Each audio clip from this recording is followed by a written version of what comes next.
Hello friends, why to invest in real estate? Real ఎస్టేట్లో పెట్టుబడి పెట్టడం మంచిదేనా? ఎంతవరకు లాభదాయకంగా ఉంటుంది? ఈ వీడియోలో చూద్దాం.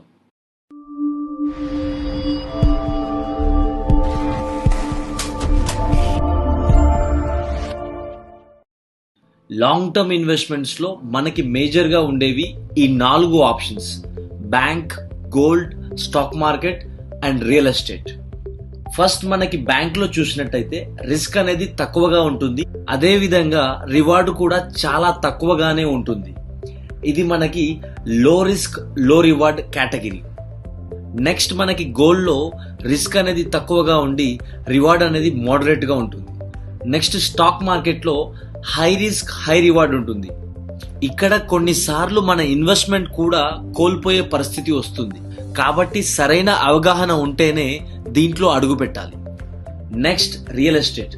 కేవలం రియల్ ఎస్టేట్ లో మాత్రమే లో రిస్క్ తో హై రివార్డ్ అనేది పాసిబుల్ అవుతుంది.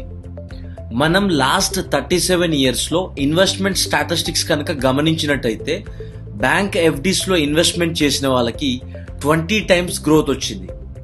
సిల్వర్ పైన ఇన్వెస్ట్ చేసిన వాళ్ళకి 24 times గ్రోత్ వచ్చింది. గోల్డ్ పైన ఇన్వెస్ట్ చేసిన వాళ్ళకి 37 times గ్రోత్ వచ్చింది. బట్ రియల్ ఎస్టేట్ లో మాత్రం వాళ్ళు తీసుకున్న ఏరియాని బట్టి 500 times వరకు గ్రోత్ వచ్చింది.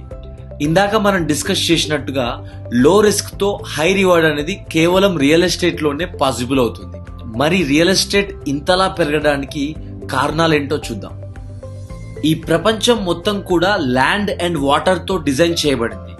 ఈ వరల్డ్ మ్యాప్ లో మనం గమనించినట్టయితే 75% మనకి వాటర్ ఉంది, నెక్స్ట్ 25% మాత్రమే ల్యాండ్ ఉంది.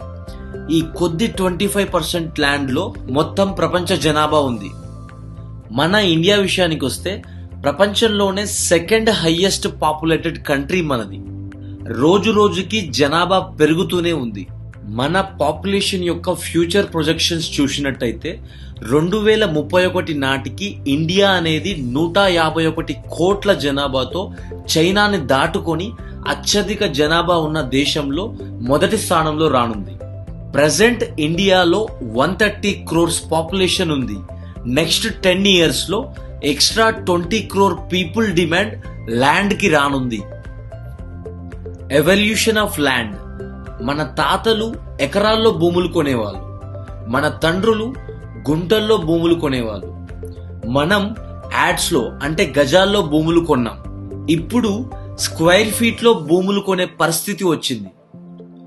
The best investment on the earth is earth. ఈ భూమి మీద ఏదైనా గ్యారంటీడ్ అప్రిషియేషన్ వచ్చే ఇన్వెస్ట్మెంట్ ఉంది అంటే అది ల్యాండ్ ఇన్వెస్ట్మెంట్ మాత్రమే. ఇక్కడ ఒక ఎగ్జాంపుల్ చూద్దాం. రాము, సోము అనే 2 వ్యక్తులు ఉండేవాళ్ళు. ఒకరిది కన్జ్యూమర్ మైండ్ సెట్, మరొకరిది ఇన్వెస్టర్ మైండ్ సెట్. రాము ఎప్పుడు తన దగ్గరున్న డబ్బులతో కాస్ట్లీ థింగ్స్ కొనేవాడు. అదే సోము మాత్రం తన దగ్గరున్న డబ్బుల్ని ఎప్పటికప్పుడు సేవ్ చేస్తూ ల్యాండ్ పైన ఇన్వెస్ట్ చేసేవాడు. రాము 10 lakhs పెట్టి ఒక కార్ కొన్నాడు. సోము మాత్రం అదే 10 lakhs పెట్టి ఒక ప్లాట్ కొన్నాడు.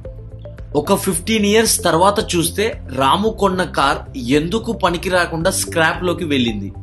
కానీ సోము తీసుకున్న ప్లాట్ మాత్రం బాగా డెవలప్ అయ్యి కోట్లు విలువ చేసే ప్రాపర్టీగా మారింది. ఇక్కడ రాము తీసుకున్న కార్ డిప్రిషియేటింగ్ అసెట్, ఇక్కడ సోము తీసుకున్న ప్లాట్ మాత్రం అప్రిషియేటింగ్ అసెట్. ఈ అప్రిషియేషన్ ఎలా ఉంటుందో ఒక ఎగ్జాంపుల్ ద్వారా చూద్దాం.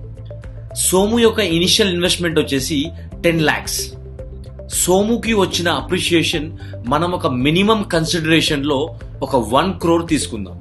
ఇక్కడ యాక్చువల్ ప్రాఫిట్ వచ్చేసి 90 lakhs. ఈ 90 lakhs ని మనం 15 years కి డివైడ్ చేస్తే ఎవ్రీ ఇయర్ 6 lakhs ప్రాఫిట్ వచ్చింది. అంటే ఇండైరెక్ట్ గా సోము తీసుకున్న ప్లాట్ ఎవ్రీ ఇయర్ 6 lakhs సంపాదించి పెట్టింది. Money makes more money. డబ్బే డబ్బుని సంపాదించి పెడుతుంది. ఇక్కడ రాము ప్రతి సంవత్సరం తన కార్ మెయింటెనెన్స్ కోసం అదనంగా జేబులో నుంచి 30,000 ఖర్చు పెట్టాడు. అదే సోము మాత్రం ఎటువంటి మెయింటెనెన్స్ లేకుండా కోట్లు విలువ చేసే ఒక ప్రాపర్టీని సంపాదించగలిగాడు. మిలీనియర్స్ సీక్రెట్ ఏంటి? వాళ్ళు అంత ధనికులు అవ్వడానికి కారణం ఏంటి? వాళ్ళ ఇన్కమా అంటే కానే కాదు. కేవలం వాళ్ళు చేసిన పెట్టుబడులు మాత్రమే వాళ్ళని ఆ పొజిషన్లో కూర్చోబెట్టాయి. ఒకసారి ఆలోచించండి ఫ్రెండ్స్, మీ రిలేటివ్స్లో కానీ మీ ఊర్లో కానీ కొంతమంది కరోడ్పతిస్ ఉంటారు.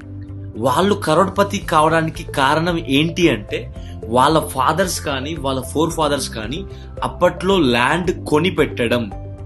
ఇప్పుడున్న యంగ్స్టర్స్ కి మేమిచ్చే సజెషన్ ఏంటి అంటే మీ దగ్గర ఉన్న కొద్దో గొప్ప అమౌంట్ ని సేవ్ చేసుకొని కనీసం చిన్న చిన్న ప్లాట్స్ అయినా కొని పెట్టుకోండి. అవే మిమ్మల్ని కరోడ్పతిగా మారుస్తాయి.